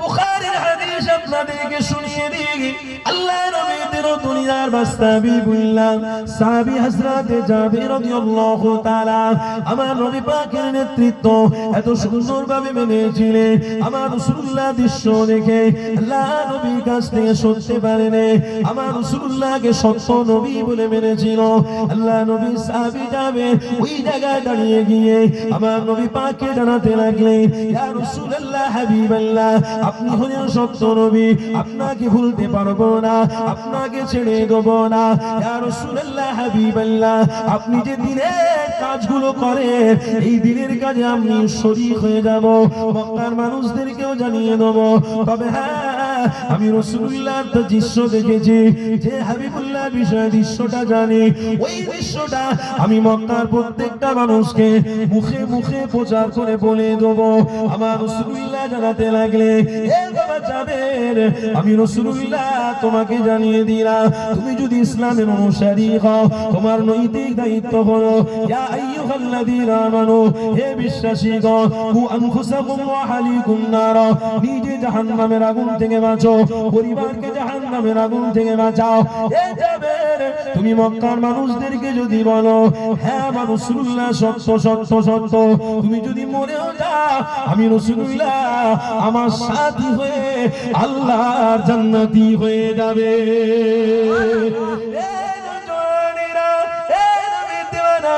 আল্লাহ নবী সাহাবী হযরত সাহাবী রাদিয়াল্লাহু তাআলা ওই মক্কা জমিনে প্রতিজ্ঞাবদ্ধ করে দাঁড়িয়ে দাঁড়িয়ে আমার রাসূলুল্লাহ সাহাবী যাবে জানাতে লাগলে, এ মক্কার মানুষেরা আমার রাসূলুল্লাহকে চিনতে পারোনি, কি নবী আল্লাহ নিয়ামত দিয়েছে, কি রাসূলুল্লাহ আল্লাহ দিয়েছে, যে নবী মানবতা নিয়ে এসেছে, যে নবী ভালোবাসা নিয়ে এসেছে, যে নবী মহব্বত প্রকাশ করেছে, যে নবীর ওসিলায় স্বামী স্ত্রী মর্যাদা পেল, যে নবীর ওসিলায় বাপ বেটার সম্পর্ক জুড়ে গেল, যে নবীর ওসিলায় ভাই ভাইয়ের মহব্বত জুড়ে গেল, ওই রাসূলুল্লাহকে তোমরা অবহেলা করছো, ওই রাসূলুল্লাহকে তোমরা ভুলে গেছো। হযরত জাবির রাদিয়াল্লাহু তাআলা ওই মক্কা জমিনে দাঁড়িয়ে দাঁড়িয়ে মক্কার মানুষদেরকে বলতে লেগেছে, মক্কার মানুষেরা শুনে জাবিরকে চিটিংবাজ বলে, মক্কার মানুষরা শুনে জাবিরকে উল্টো পাল্টা ভাষায় কথা বলে চলে যায়। এই যুবকেরা তবুও জাবির আমার রাসূলুল্লাহর বাণীটা মক্কার মানুষের কাছে পৌঁছে দিতে লেগেছে। এই যুবকেরা মক্কার মানুষের মধ্যে একটা যুবক ছেলে যাচ্ছিল, আল্লাহ নবী সাহাবী জাবির ওই যুবককে ধরে নিয়ে বলছে, এ বাবা যুবক রে, আমি এমন দৃশ্য দেখেছি ওই দৃশ্য কোনোদিন পূর্বে দেখিনি। কি দেখেছো বাবা? আমি আমার হাবিব শুয়ে থাকা অবস্থায় খেজুরের গাছ গিয়ে আমার রাসূলুল্লাহর সাথে দেদার করেছে, দেখা করেছে, খেজুর গাছের পা কেমন করে হলো, এই দৃশ্য দেখে আমি অবাক হয়ে গিয়েছিলাম। এ বাবা মক্কা ছেড়ে ওই মুহাম্মদকে অনেক অবহেলার চোখে দেখছো, চলো চলো চলো একবার মুহাম্মদের দরবারে চলো। ওই মক্কা যুবক ছেলেটা আবু জেহেলের অনুসারী ছিল, আবু জাহেলের অনুসারী বলতে লেগেছে, চলো দেখি তোমার নবীর কাছে যায়, আল্লাহ নবীর কাছে নিয়ে আসা হলো। আমার নবী পাক হযরত জাবিরের সাথীকে বলছে, এ বাবা জাবির কে এসেছে, বাবা কে এসেছে? মক্কা যুবক ছেলে এসেছে। কেন এসেছে? আপনার সাথে একটু দেখা করবে বলতে এসেছে। এই রাসূলুল্লাহ ডেকে নিয়ে পাশে বসিয়ে দিয়ে আমার রাসূলুল্লাহ মাথায় হাত বুলাতে লেগেছে, আমার রাসূলুল্লাহ গায়ে হাত বুলাতে লেগেছে। এ যুবকেরা, আরে কি নবী আল্লাহ দিয়েছে, আল্লাহ নবী আমার প্রত্যেকটা মানুষের সাথে সব ব্যবহার করে গেছে। আমার রাসূলুল্লাহ আখলাক ভালোবাসা মহব্বত প্রকাশ করে দিয়েছে। ওই মক্কা যুবক ছেলেটাকে আমার রাসূলুল্লাহ যখনই আদর করতে লেগেছে, ওই মক্কা যুবক ছেলে আল্লাহ নবীর দিকে তাকিয়ে বলল, একটা আমার প্রশ্ন রয়েছে, এই প্রশ্নের আপনাকে উত্তর দিতে হবে। আল্লাহ নবী জানাতে লাগলে, এ বাবা মক্কা যুবক রে, কি প্রশ্ন তুমি বলো, অবশ্যই আমি উত্তর দেবো। আল্লাহ নবী সাহাবী সবাই মিলে বসে রয়েছে, সাহাবারা সবাই উপস্থিত রয়েছে। ওই মক্কা যুবক বলতে লাগলো, আপনার সাহাবী এমন করে জাবির ঘুরে ধরে বলছিল যে মক্কা জমিনে মরুভূমি উত্তপ্ত করো বলিতে একটা খেজুরের গাছ আপনাকে দেখার জন্য এসেছিল। এটা আমি বিশ্বাস করতে পারি না, এটা কোনোদিন হতে পারে না। আমার রাসূলুল্লাহ সামনে ওই যুবক যখন বলছিল, আল্লাহ নবী বলছিলেন, এ বাবা যুবক রে, যদি তোমার মনে সন্দেহ হয় তাহলে তুমিও আমাকে প্রশ্ন করতে পারো, বলো তোমার মনে প্রশ্ন কি আছে? ইয়া মুহাম্মদ, আমার মনে প্রশ্ন সেম আছে। কি প্রশ্ন বলো? ইয়া মুহাম্মদ, ওই যে 100 মিটার দূরত্বতে একটা খেজুরের গাছ দাঁড়িয়ে রয়েছে, ওই খেজুরের গাছেতে টাটকা টাটকা খেজুর ধরে রয়েছে, ওই খেজুরের কাঁদিগুলো আপনার ইশারায় আপনার সামনে যেন হাজির হয়। এটা কি আপনি করে দেখাতে পারবে? এই যুবকেরা, হাদিসের মধ্যে আছে আল্লাহ নবী বলেছিলেন, এ মক্কা যুবক ছেলে রে, যদি আমি মুহাম্মদ এটা করে দেখাতে পারি তাহলে তুমি কি করবে বলো? ওই মক্কা যুবক ছেলেটা বলছে, ইয়া মুহাম্মদ, আপনি যদি করে দেখান ঈমানের কলেমা পড়ে মুসলমান হয়ে যাব। আরো জোরে বলো। তরুণীরা বারা আল্লাহ নবী জানাতে লাগলে, এ মক্কা যুবক ছেলে, তাহলে কিন্তু আমি করে দেখাবো। আমার রাসূলুল্লাহর এটা করা কোনো ব্যাপারই নয়। কেন আমার হাবিবকে দুনিয়া জমিনে আল্লাহ পাঠিয়েছে, 4টা দলিল করে পাঠিয়েছে। 1 নম্বর হলো আমার রাসূলুল্লাহকে আল্লাহ মুআজিজা দিয়ে পাঠিয়েছে। আমার রাসূলুল্লাহ যেটা যেটার দিকে ইশারা করবে আল্লাহ সেটা সেটা করে দেখিয়ে দেবে। এই যুবকেরা, এই নবীর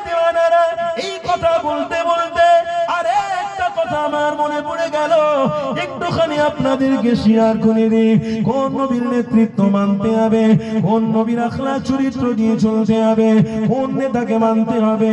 একটু ভালোভাবে বোঝার চেষ্টা করো। ওই মক্কার জমিনে একদিন খরা দেখা দিয়েছিল, পানির অভাব দেখা দিয়েছিল। আমার মুস্তাফা ছোট্ট বাচ্চা, 12 বছরের বাচ্চাটা আমার রাসূলুল্লাহ গিয়ে বলছে, কিসের জন্য তোমরা দাঁড়িয়ে আছো? পানি হয় না তাই দাঁড়িয়ে আছি, পানি যতক্ষণ না হবে ততক্ষণ আমরা যাব না। সবাই মিলে দলবদ্ধ হয়ে দাঁড়িয়ে রয়েছে। ওই ছোট বাচ্চা মুহাম্মদ আল্লাহ নবী দিন দুনিয়া বাদশা হাবিবুল্লাহ ছোট বাচ্চা গিয়ে কোটিপতির মানুষের সাথে কথা বলতে লেগেছে। তোমরা কি পারো আমাকে ওই জায়গায় দাঁড় করাতে? যদি একবার দাঁড় করিয়ে দাও তাহলে আমি পানির ব্যবস্থা করে দেব। মক্কার মানুষরা কেউ মানলো কেউ মানলো না।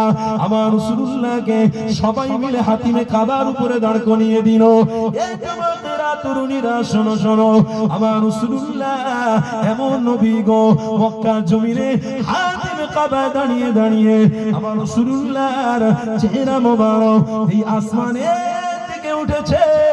এই যুবক আল্লাহ গোটা মক্কা জমিন মেঘে পরিণত করে দিয়ে আল্লাহ তামাম মক্কা জমিনে পানির বর্ষা বরিয়েছে। আরো জোরে হবে না? সেই রাসূলুল্লাহর উপরে একটু দরুদ পড়ার সুযোগ আল্লাহ দিয়েছে, পড়তে ভালো লাগে না?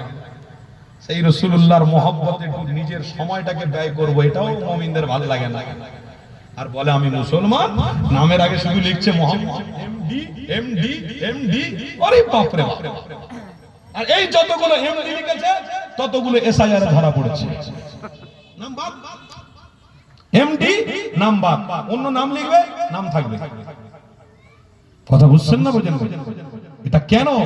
এটা এই জন্য আপনাদেরকে হয়তো আল্লাহ বোঝাচ্ছে, যদিও তোরা এদিক ওদিক হয়ে গেছিস, আয় না জুড়ে মিড়ে মহব্বতের সাথে একটু ভালোবাসা আবার নিজেদের তৈরি কর, নিজেদের অস্তিত্বকে আবার ফিরিয়ে আন। দেখবি তোদের নামের আগে যখন এম আর ডি থাকবে, ইনশাআল্লাহ আচ্ছা আচ্ছা জায়গায় যখন ফাইল যাবে, নাম ইমানদারদের দেখে কাফেরদের মাথার চুলগুলো খাড়া হয়ে যাবে, চোখগুলো বড় বড় হয়ে যাবে। এ কে? মুজাদ্দির জামান এমডি মোহাম্মদ রাসূলের নামের সাথে নাম, রাসূলের পরিচয়ের সাথে পরিচয়। আবু বকর সিদ্দিকী রাহমাতুল্লাহ আলাইহি, যে আবু বকরের আগে এম আর ডি ছিল, সেই আবু বকর দাঁড়িয়ে ব্রিটিশদের বিরুদ্ধে কথা বলেছিল। ব্রিটিশরা পালাতে জায়গা খুঁজে পায়নি, আবু বকরকে আল্লাহ সম্মানের শিরোনামে পৌঁছে দিয়েছিল। আপনারা বলছেন এসআইআর নাম চলে গেছে, তাহলে আমাদেরকে এবার পালাতে হবে। जमीन न किसका था, जमीन न किसी की होगी, जमीन खुद मालिक का है, वो मालिक मुझे दिया है कुछ दिन के लिए रहने का, और मैं जमीन में रहकर इस जमीन में जाने वाला हूँ।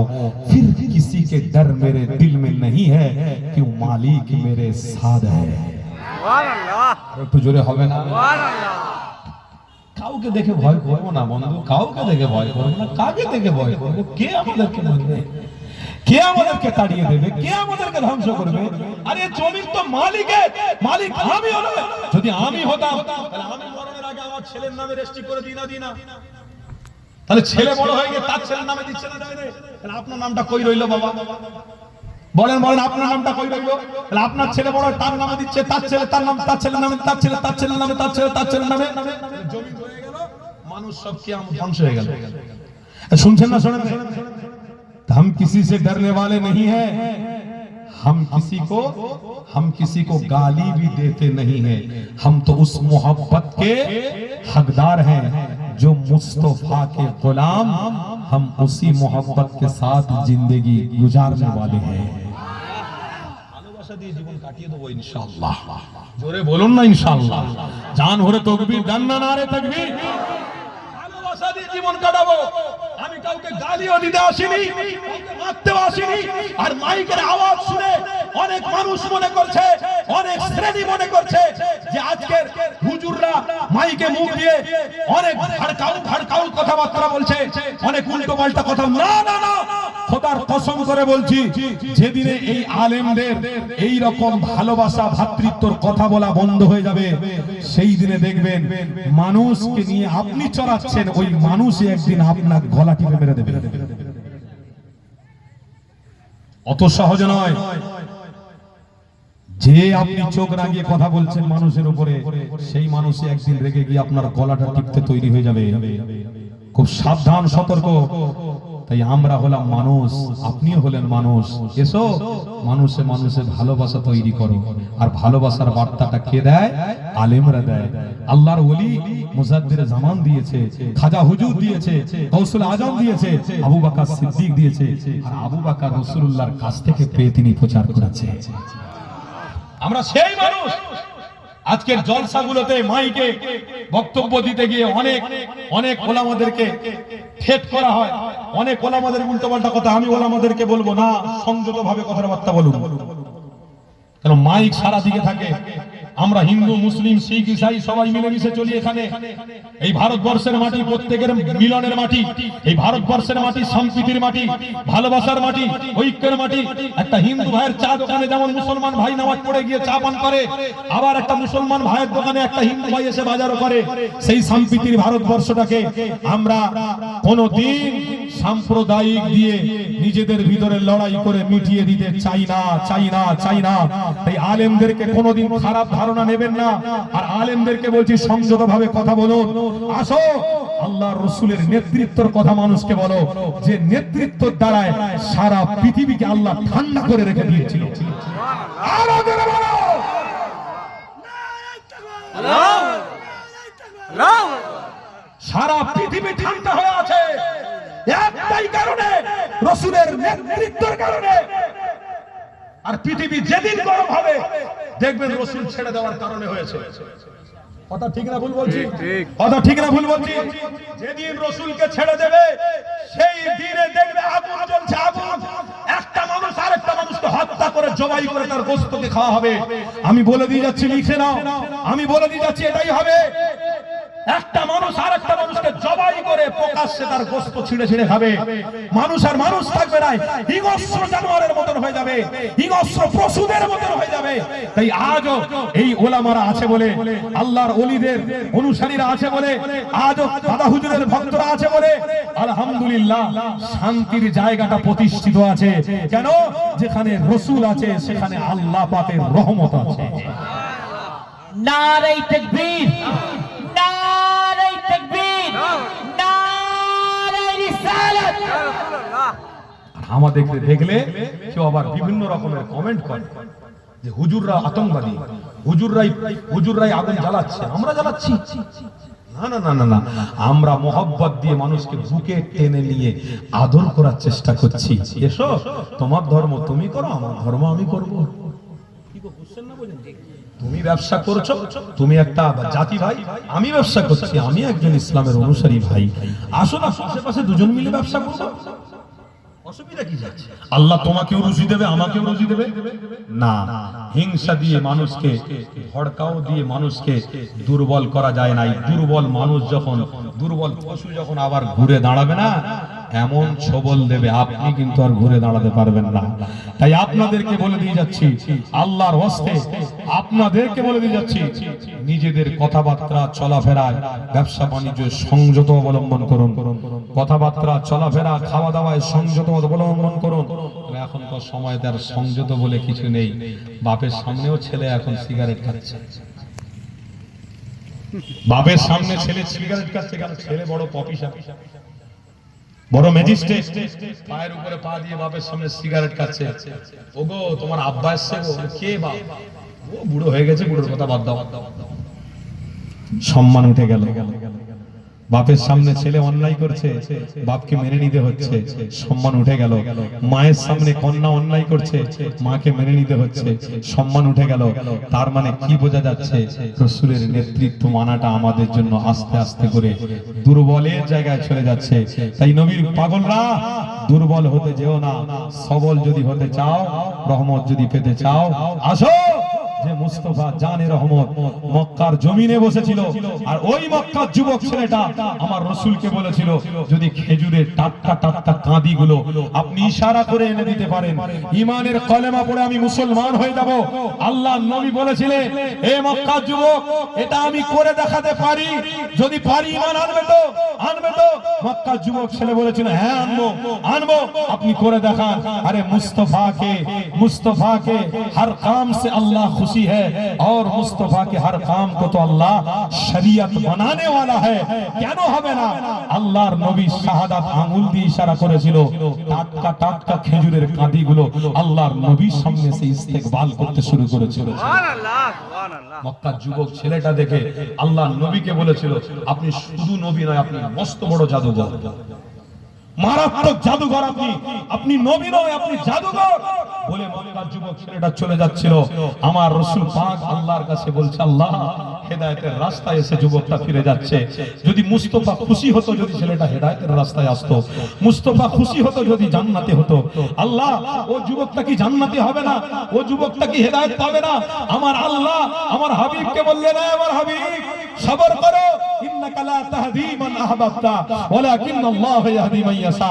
আমি হেদায়েতটাকে দিয়েই দিয়েছি, অপেক্ষা করো, তোমার পা ধরে কদম ধরে চোখের পানি ফেলে কলেমা পড়ে ঈমান নিয়ে মুসলমান হয়ে যাবে। আর একটু জোরে বলবেন না? আর একটু মোহাব্বতে বলবেন না? চিল্লে বলবেন না? নারে তাকবীর। আলহামদুলিল্লাহ, আমার আপনার পীর ও মুর্শিদের আওলাদ এসেছে গো, আমার দাদা হুজুরের খুন এসেছে, একটু তাকবীর জান ভরে দেন না? নারে তাকবীর।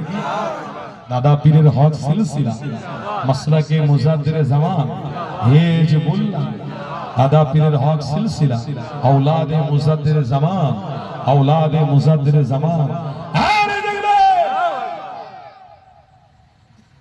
যুবকটা এসে আল্লাহর নবীর কদম মোবারক ধরে ঈমানের কলেমা পড়ে মুসলমান হয়ে গেছিল। এটা কি কারণে হয়েছে? আমার রাসূলের মুহাব্বত, চরিত্র, আখলাকে তারা আস্তে আস্তে করে আমার রাসূলের দিকে ধাবিত হয়েছে। তাই আপনাদেরকে বলবো, ফ্রিতে কিছু জিনিস পেলে একটু অবহেলা হয়। কথা বুঝতে পারছেন না? ফ্রিতে কিছু পেলে অবহেলা হয়। মুসলমান ঘরে জন্ম হয়েছি তো ফ্রি ফ্রি মুসলমান, বুঝছেন না? তাহলে মুসলমানে ইমানদার ফ্রি ফ্রি হয়ে গেছে। মুসলমান ঘরে জন্ম তো, মুসলমানের ছেলে মুসলমান, মুসলমানের ছেলে মুসলমান, মুসলমানের ছেলে মুসলমান, আবার মুসলমান মানে তো জান্নাতি। আবার এসে এখানে বসে থাকতে হবে, হুজুরের কথা শুনতে হবে, তাকবীর দিতে হবে, দরুদ পড়তে হবে, না এসব করার দরকার নেই। তাহলে আমি বলবো শোনো, আপনি কেন সবজি বাগান থেকে তুলছেন, বাগান থেকে তুলে ধুয়েছেন, ধুয়ে চকচকে করেছেন, চকচকে করে ঝোড়ায় রেখেছেন, চুবড়িয়ে রেখে মাথায় তুলেছেন, না হলে ভ্যানে তুলেছেন, ভ্যানে তুলে গিয়ে বাজারে রেখেছেন, বাজার থেকে নেমিয়েছেন, নেমিয়ে সেখানে ইট লেগেছেন, পাশার কাছে একটা ইট দিয়ে সেখানে বসেছেন, সেখানে বসে বসে চিল্লাতে হয়েছে, তারপরে দোকানদারি করতে হয়েছে, তারপরে অর্থ হয়েছে, বিক্রি হয়েছে, তারপরে হেঁটে হেঁটে বাড়ি আসতে হয়েছে। তাহলে কষ্ট করতে হয় না? হয় না? হয় না? হয় না? তাহলে আপনার পেটের জন্য যদি এত কষ্ট করতে পারেন, জান্নাতে যাওয়ার জন্য কষ্ট করার দরকার আছে না নাই? আছে না নাই? তাহলে শুধু খেয়ে মেখে আনন্দ ফুর্তি করে দুনিয়া ছেড়ে চলে যাব? আমার রাসূলুল্লাহ এটা বলেন, আমার রাসূলুল্লাহ বলেছে আমার প্রত্যেকটা উম্মত জান্নাতি হবে। সেই উম্মতটা যে আমার নেতৃত্বকে মেনে নেবে, তারা আমার সাথী হয়ে জান্নাতে প্রবেশ করতে থাকবে। নারে তাকবীর, নারে তাকবীর, নারে তাকবীর, নারে রিসালাত। আল্লাহর ওয়াস্তে দুটো হাত জোড়া করে বলে দিয়ে গেছি, আল্লাহর ওয়াস্তে যা হয়েছে হয়েছে, ভুলে যান, সব ভুলে যান। আসুন আসুন আসুন সবাই মিলে রাসূলের নেতৃত্ব মানার চেষ্টা করুন। যে নেতৃত্ব মানলে আল্লাহ খুশি হবে। আল্লাহ বলেছে আমার রাসূলের নেতৃত্ব মানলে আমি বড় খুশি হব। আসো সেই জায়গাগুলোকে মজবুত করে ধরো। ওই জায়গাগুলো সব আজকে আস্তে আস্তে করে দুর্বল হয়ে যাচ্ছে। কোন জায়গা? মসজিদ। কোন জায়গা? মাদ্রাসা। কোন জায়গা? খানকা। কোন জায়গা? ইমানি মাহফিল। লোক পাওয়া যাচ্ছে, মানুষ আর পাওয়া যাচ্ছে না। আল্লাহর নবী সেই ভবিষ্যৎবাণী, আল্লাহর নবী বলেছেন ইন্না মিন আশরাতিস সাআ আইয়ারফাউ ইলমু ওয়া ইয়াসবিতাল জাহলু। আল্লাহ ইলমকে তুলে নেবে। মসজিদ থাকবে, মুসাল্লি থাকবে না, ইমানি মাহফিল থাকবে, শ্রোতা থাকবে না, খানকা থাকবে, পীর মুরিদি আর হবে না, মাদ্রাসা থাকবে, মাদ্রাসার ছাত্র আর থাকবে না। বন্ধু, সেই দিনটা আস্তে আস্তে করে ফিরিয়ে আনছে ওই আমেরিকার বেঈমানরা, ওই আমেরিকার হাফ প্যান্ট পরারা, যে আমেরিকার হাফ প্যান্ট পরা, যে আমেরিকার ইহুদিরা, তাদের একটাই প্ল্যান, প্ল্যান, আজাজিলের মতো মন মানসিকতা। তাদের একটাই প্ল্যান যে মানুষ মানুষের সাথে লড়াই করে দাও, মানুষ মানুষের সাথে ঝগড়া লাগিয়ে দাও, মানুষ মানুষের সাথে ঝগড়া লাগিয়ে তাদের নিজেদের ভিতরে ভালোবাসা ভ্রাতৃত্বকে বিচ্ছিন্ন করে দাও। এই আমেরিকা সেই লড়াই চলে আসছে। তাই প্রত্যেকটা দেশকে তারা বিচ্ছিন্ন করে দিচ্ছে, প্রত্যেকটা দেশকে তারা ভাগ করে দিচ্ছে। তাই আল্লাহর হস্তে বলে যাচ্ছি, সেই রাসূল বলেছিল যে আমার নেতৃত্ব মানবে না তাদের সাথী তোমরা হবে না। আমরা না আমেরিকাকে চিনি, না ইংল্যান্ডকে চিনি, না থাইল্যান্ডকে চিনি, না জাপানকে চিনি, আমরা কাউকে চিনি না। আমরা মুস্তাফাকে চিনি। আর মুস্তাফাকে যারা ভালোবেসেছে, আবু বকর সিদ্দিককেও আমরা চিনে রেখেছি। সুবহানাল্লাহ। শুনছেন না শুনেন? সেই দাদা হুজুরকে ছেড়ে দেবেন নাকি? সেই দাদা হুজুরকে ভুলে যাবেন নাকি? খবরদার, দাদা হুজুর ছিল, আছে, থাকবে।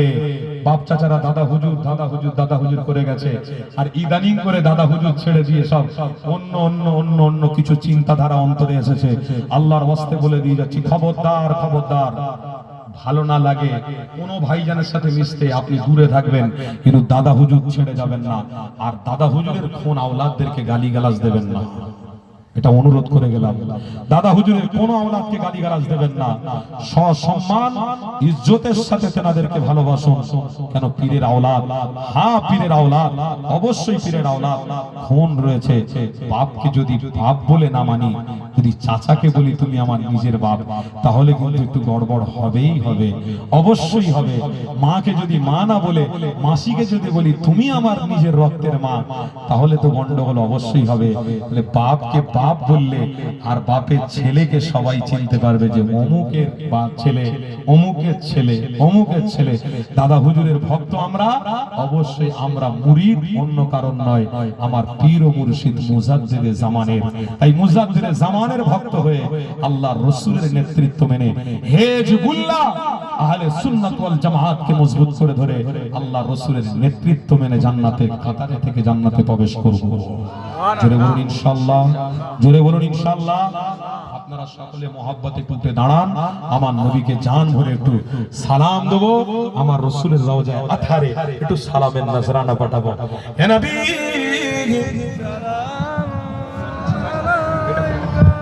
ইয়া রাসূল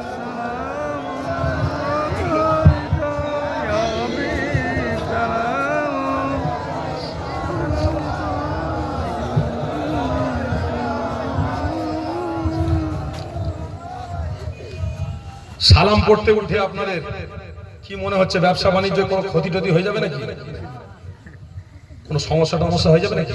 খবরদার, একটু বুঝে সুঝে চলাফেরা করে। অনেকে সালাম পড়তে উঠতে গিয়ে বলে সব কাজ ঠিক ছিল, এটা যেন একটু হারাম হারাম হয়ে যাচ্ছে না, নাজায়েজ নাজায়েজ হয়ে যাচ্ছে না। ওনাদের বিশাল জ্ঞান, নাজায়েজ হয়ে যাচ্ছে। খবরদার খবরদার, এত পড়াশোনা করুনি যে মানুষ তোমাকে অহংকারী না বলে ফেলে। এত বড় আলেম হতে যে উনি, যে মানুষ তোমাকে অহংকারী আলেম না বলে ফেলে। কথা বুঝলেন? আমার দাদা হুজুরকে অহংকার কেউ বলতে পারবে না। আমার দাদা হুজুরকে কেউ অহংকারী বলতে পারবে না। যদি অহংকারী দাদা হুজুর হতেন, তাহলে আল্লামা হুজুরকে বড় আলেম বলে, বড় মাওলানা বলে তিনি স্বীকার করতেন না। অহংকারী যদি আমার দাদা হুজুর হতেন, আল্লামা নিসারউদ্দিন বাংলাদেশে, তেনাকে তিনি এত বড় পদ, এত বড় মর্যাদার জায়গা দিতেন না। আমার দাদা হুজুর অহংকারী নয়, রাসূলের আখলাকে সুন্নাতে নববীর উপরে থাকা ব্যক্তিত্ব। তিনি সবাইকে খলিফার দায়িত্ব দিয়ে গেছেন। জোরে বলুন সুবহানাল্লাহ। আমি মুজাদ্দিদে জামান, একা পীর, তোমরা কিচ্ছু নয়, এটা নয়। দাদা হুজুর বলেছে খেলাফতি দিয়ে গেলাম, তোমরাও পীর মুরিদি করবে, তোমরাও নিজেরা পীর মুরিদি করবে। সারা বাংলায় যে জায়গায় যান, যে গ্রামে যান, আমি বলে দিচ্ছি সেই গ্রামে আমার দাদা হুজুরের কোনো ভক্ত মুরিদ, দাদা হুজুরের কোনো খলিফা লুকিয়ে আছেই আছে। যদি দাদা হুজুরের খলিফা এখন তো নেই, দাদা হুজুরের খলিফার খলিফা, দাদা হুজুরের খলিফার আওলাদরা, আওলাদের আওলাদরা আছে। অনেক জায়গায় মাহফিলে গেলে দেখা হয় আমি মেজো হুজুর পীর কেবল খলিফা, দেখে খুশি হয়। দাদা হুজুর পীর কেবলার আখলাক, দাদা হুজুর পীর কেবলার চরিত্র সুন্নতে নববীর চরিত্র ছিল। তিনি খেলাফতি দিয়ে গেছিলেন, তেনার খলিফা তেনার ছেলে, তিনি অন্যকে খেলাফতি দিয়ে গেছেন। আহারে, সেই খেলাফতি প্রাপ্ত মানুষরা যখন মুসাফা করতে এসে বলে আমি ছোট হুজুর পীর কেবলার ভালোবাসার মানুষ, একটু মাথায় ফুঁক দিয়ে দাও, মেজো হুজুর পীর কেবলার খলিফা একটু মাথায় ফুঁক দিয়ে দাও। এখনো পর্যন্ত এই রকম ভ্রাতৃত্ব ভালোবাসা, এই রকম মহব্বত আছে, আর এটা কেবলমাত্র আমার দাদা হুজুরের সিলসিলায় আছে, আর কারণ নেই। আমি চ্যালেঞ্জ দিয়ে বলতে পারি এটা কেবলমাত্র দাদা হুজুরের সিলসিলায় আছে। ভ্রাতৃত্ব ভালোবাসা, উদার মন অন্য কারোদের মধ্যে নেই। আপনি চান না অন্য কারোর মধ্যে যাবেন, সেখানে প্রবেশ না করতে করতে নাক ছিটকানি, মুখ ছিটকানি, কত রকমের কথা। আর আমার মুজাদ্দির জামানের দরবারে গেলে সব যেন মিলে মিশে একাকার হয়ে যাচ্ছে। বলুন সুবহানাল্লাহ। আহা, জান ঠান্ডা হয়ে যায়। দাদা হুজুরের দরবার ছাড়িনি, ছাড়বো না। বলুন ইনশাআল্লাহ। দাদা হুজুরের দরবার বাপ চাচারা ভুলেনি, আমরাও ভুলবো না, আমার পরের জেনারেশনকেও ভুলতে দেবো না। বলুন ইনশাআল্লাহ। আমরাও দাদা হুজুরের দরবারে গিয়ে জিয়ারত করব, আমার আওলাদদেরকেও দাদা হুজুরের দরবারে গিয়ে জিয়ারত করিয়ে নিয়ে আসবো। কেন? আল্লাহর ওলিদের রুহানি ফায়েজ চলে, আল্লাহর ওলিদের নেক নজর চলে। আল্লাহর ওলিদের নেক নজর যদি আমার ছেলেরা পেয়ে যায়, আল্লাহ চাইলে ইমানের নূরটা আল্লাহ অন্তরের ভিতরে দান করে দেবে। বলুন আল্লাহুম্মা আমিন। জোরে বলুন আল্লাহুম্মা আমিন। আওয়াজ দেন না, নারে তাকবীর। তাই আমরা দাঁড়িয়েছি আমার দাদা হুজুরের ভক্ত হয়ে, আমার রসুলকে মহব্বত করে। কেন? দাদা হুজুর বলেছিলেন সম্মান পেতে গেলে সম্মান করো, আর সম্মান করতে হলে রসুলকে সম্মান করো। তাই দাদা হুজুর দাঁড়িয়ে রসুলের মহব্বতে সালাম পড়েছিলেন। ভক্ত মুরিদরা আজও পর্যন্ত সেই সালাম জারি সারি রেখে দিয়েছে। আলহামদুলিল্লাহ, বড় আনন্দ লাগে যখন মাহফিল করতে করতে একটু সালামের নজরানা নবীর দরবারে পাঠাই, তখন জান ঠান্ডা হয়, আনন্দ হয়, এই কলিজাটা শীতল হয়ে যায়, ঠান্ডা হয়ে যায়, ভালো লাগে, মহব্বত লাগে। কেন? সম্মান করছি তো করছি, রসুলকে সম্মান করছি। সুবহানাল্লাহ, সুবহানাল্লাহ। মহব্বত করছি তো করছি, রসুলকে মহব্বত করছি, সুলতানকে মহব্বত করছি, হাবিবকে মহব্বত করেছি, যে হাবিবের জন্য আল্লাহ तमाम কায়নাতে বান্দাদের জান ভরে সবকিছু দিয়ে দিয়েছে। সব নিয়ে এলে আমার বান্দারা আমার হাবিবকে কোনোদিন ভুলে যাস না, আমার হাবিবকে কোনোদিন ছেড়ে দিসনি। তাই সেই হাবিবের অনুসারী হয়ে আমরা দাঁড়িয়েছি। আসো জান ভরে নবী পাকের দরবারে রওজায়ে আথারে সালামের হাদিয়াটুকু আমরা পৌঁছানোর জন্য আদবের সাথে, ভালোবাসার সাথে, মহব্বতের সাথে সকলে সালাম পড়ব। সালাম পড়ার সময় একদম বেয়াদবি করবেন না, কেউ কথাবার্তা বলবেন না, চোখ রাগারাগি করবেন না, চোখ দেখা দেখি না, চোখ বন্ধ করে জান ভরে সবাই সালাম পড়ব। হে নবী সালাম ইয়া রাসূল ইয়া হাবিব সালাম আলাইকা সালামাতুল্লাহ আলাইকা। ইয়া নবী মদিনা হতে সব কিছুই পারে দেখিতে, মোদের লাশ কবরে এ রাখিলে লইবেন আপন করে। নবী সালাম ইয়া রাসূল ইয়া হাবিব সালাম আলাইকা।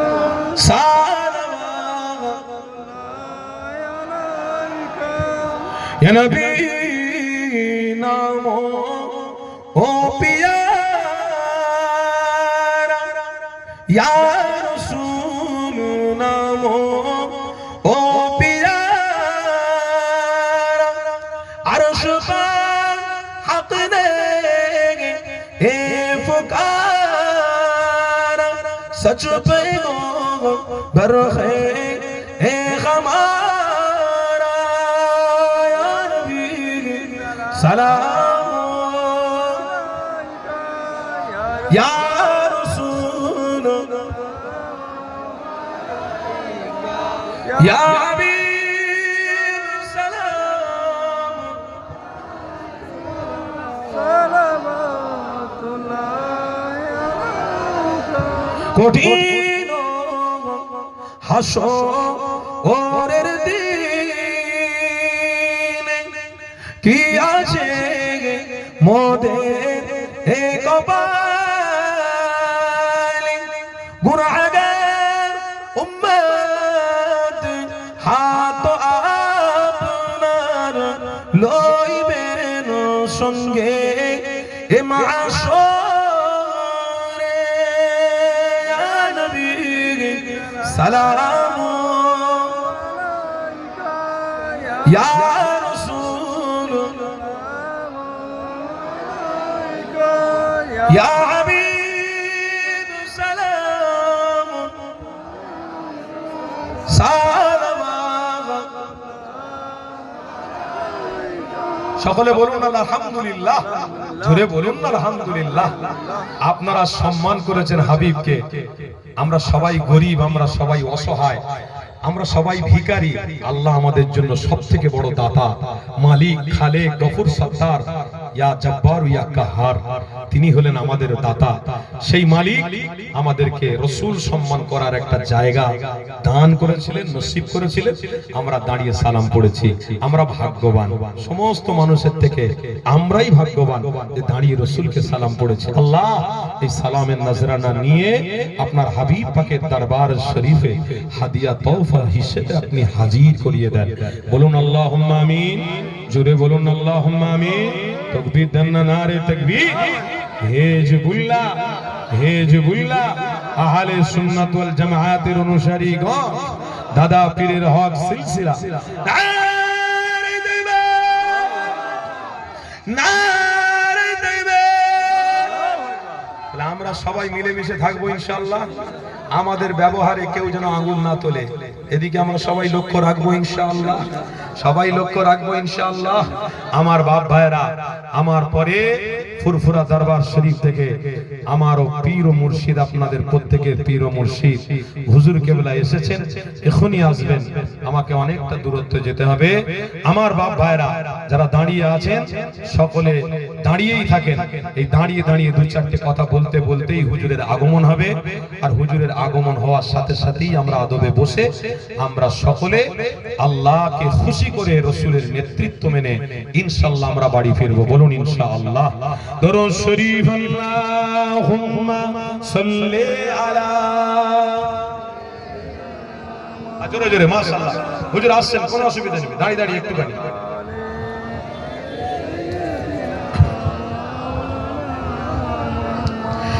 এ আখে ন হোতি बशारत न होती अगर मुस्तफा की जियारत न होती।